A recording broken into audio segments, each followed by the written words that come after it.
Okay, I'm going to talk you through how we do question 3 on paper 1. This question is always going to be the same, so it's always whatever text you get going to look like this, with the slight exception of this, which could be a short story or it could be from the middle or the end of a novel, so you just need to have a look at where that comes from, but that is going to be relevant. So you need to think about the whole entire thing, and really important, these are kind of essential bullet points really. I know it says you could write about them, but you'd be a bit foolish not to on this one. So how is it structured the text to interest you as a reader? And by you, apologies, finger over the button, really mean a wider reader. Right? What you definitely don't want to put in is, oh, I found this text really boring. That's not ideal. So what you could write about how the writer focuses your attention at the beginning, what is your attention on, how does that change and develop, and any other structural devices or features.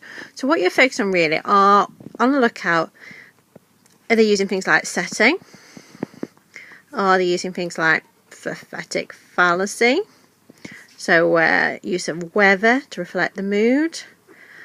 Is it character description? So is it description of them? Is it their thoughts? Is it memories? So what actually are we being told? Is it use of dialogue that we've got going on here? Is there action? So we're thinking about what is going on within our extract. Also, simple things we can always talk about. Is it first or third person? Whose perspective are we getting the story from? So who is telling the story? Or who are we focusing on? So they're easy things we can look at. So if we have a look at the extract from Rebecca, and this is on school website. Last night I dreamed I went to Manderley again. So, straightforward, we are in first person. So we're getting personal feelings. So I was going for personal then. I dreamed Manderley again. If you get this, it's just referring, it's going to tell you. So this is the name of their house. It seemed to me that I was passing through the iron gates that led to the driveway. So we're going into a dream, which is nice, gives us an unusual thing to talk about. And then we've got this description of setting. The drive was just a narrow track now, its stony surface covered with grass and weeds. Sometimes when I thought I had lost it, it would appear again beneath a fallen tree. So we get a sense of the setting being really overgrown. And I'm just going to jot down these key words. So I'm thinking about what I jotted down earlier. So is it kind of setting, character, all of these things. So as I identify it, I'm just going to jot it down. What have I got? So we've got this kind of setting, overgrown. It's got like kind of weeds and things like that. I came to the house suddenly and stood there with my heart beating fast and tears filling my eyes. So then we've got character, emotion.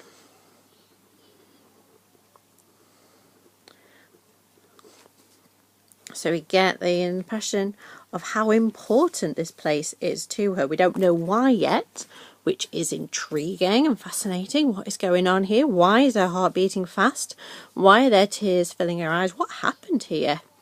There was Manderley, our Manderley, secret and silent as it had always been, the great stone. So we're still on setting, but we've gone to the building this time.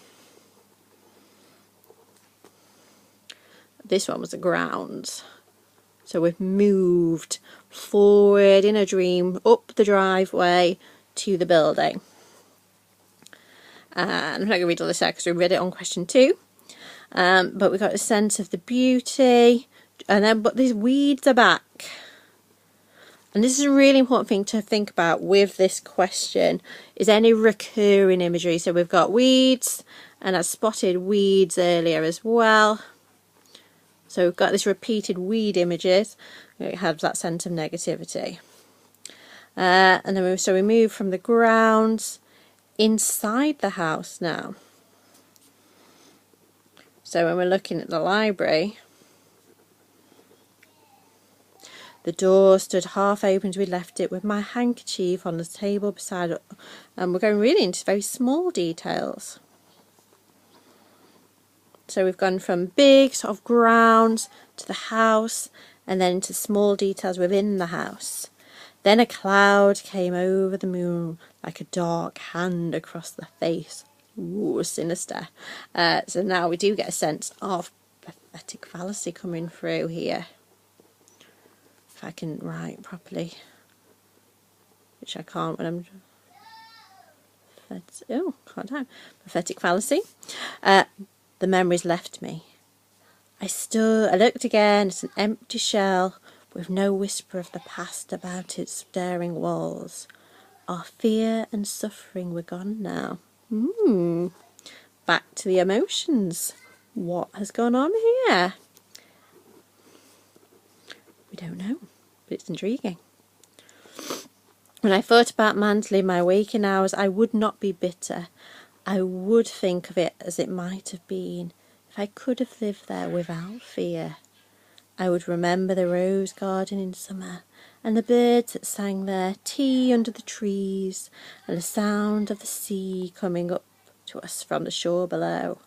I would think of the flowers blown from the bushes in the happy valley. These things would never lose their freshness. Okay, so then we're going to sort of positive imagery. And memories. Okay, so as you've gone through, hopefully you kind of jotted down what is our focus on. And that's the main thing here we've got here. What is our focus on, or how and why does the writer change your focus as the extract develops? So jotting that down is just really useful you now to kind of visually see, okay, what changes. So we're instantly into first person and a dream. That's intriguing because when we dream about something, that would suggest its importance to us. Don't just dream about, well, maybe you do. But typically dreams are supposed to have meaning, aren't they? They're very deep and important. So this place clearly is important, and we're also given the detail that she dreamt. I went to Manderley again, so this is clearly somewhere she's been before, but at this point we don't know why. We don't know if it's somewhere that she's lived. We don't know any of the details, and that's deliberate to intrigue us. We want to know what's going on here. And we have a description of the grounds. So it moves from telling us a dream into the setting, and the grounds are all overgrown as the focus on weeds, which maybe implies that the place is maybe abandoned. So again, why is that? Why is the place being abandoned? Apologies if you can hear my kids downstairs. And clearly the character's emotion then comes through, my heart beating fast and tears filling my eyes. So we're not given a reason why, but we can see from the details here, there's indication that the place has just been abandoned. And it's something clearly that fills her with strong emotions, that even in her dream her eyes are filled with tears. And then, so we've got a change here, so that's something I can talk about, how it moves from the setting to emotions, and we see the significance of the place for her, and that's why. We then move back to setting again, but this time slightly more positive. Preciousness is inquired, but we've got this recurring image of weeds, which is negative. And the perspective, a really key word to talk about here is either broadening or narrowing. So does our picture, if you imagine a camera filming this, is it getting wider and zooming out, or is it zooming in? And clearly here we're moving down a path to a house, then inside the house. So what we've got a lot of narrowing here. It's really zooming in to this house, and not only zooming in but zooming back in time as well, which is the magic. We can do that with a dream, can't we? And so we can zoom in inside the house to when it was alive and everything was exciting, and these small details, although even the small details hint at negativity, with autumn being a time of death. So when we're looking at how this maps out, you can see interesting first intrigue, first person, we're getting a dream, we wonder why this place is significant. We've got quite a broad image of the setting, and then we follow that path down to the house. We see the emotional impact, we see the fact that it was somewhere beautiful but has then become corrupted. Is that maybe, a key word here, foreshadowing something? What's going to happen, or what did happen? Now obviously they're not expecting you to have read the whole novel, although great book, I really recommend it. But you can tell, is that hinting at something? Are we going to find out this mystery? Is something going to have corrupted? We get lots of hints of that there, don't we? And then again, this prophetic fallacy, we go from sort of zoom in, back out again here. Alright, back out to the wide setting. So we're going zooming out here. From small detail, zooming out to prophetic fallacy.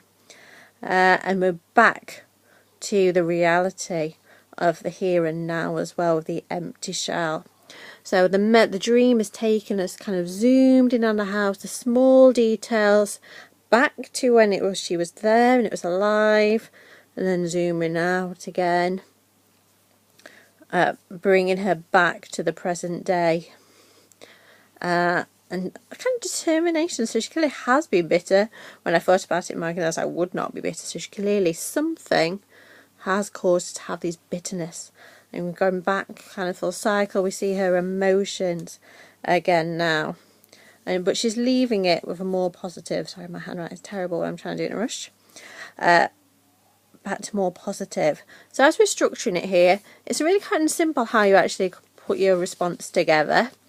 We use the word of the question, so at the beginning the writer focuses our attention on the fact that this is a dream. The first person narrative is used to place us within the thoughts of the character and their dream, and then we have a description of the setting, and we're intrigued, want to know why it's overgrown, why all of these details, why is she so emotional, and you're just quoting as you back along. And it's a very simple C paragraph. What's the structural feature? So description of setting, first person, broadening, narrowing, zooming in, zooming out, recurring imagery, use of prophetic fallacy, structural. What evidence have we got? So lots of quotes, just to do your overview, and then again the effect. So if I just talk you through verbally what my answer would be, because you'll not be able to understand it all if I try and write it. The writer initially intrigues us by placing us in the world of the character's dream using first person. I dreamed I went to Manderley again. The description of the setting is full of negative images in the sense of it being overgrown and weeds which reoccur through the piece, giving us a sense that this place has been corrupted. This is added to by her emotional response to the place, my heart beating fast and the tears filling my eyes.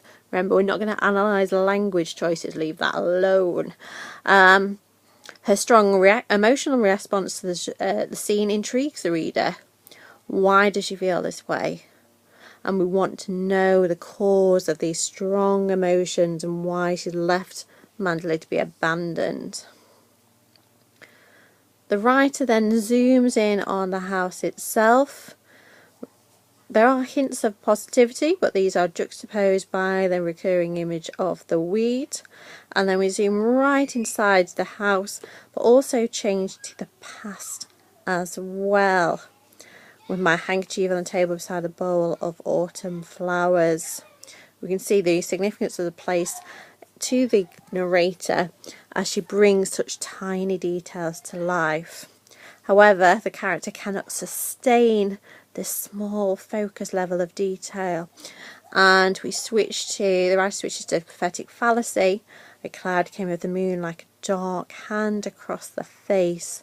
This negative image of light, the moon, being cast aside by darkness, brings us back to the more negative images of the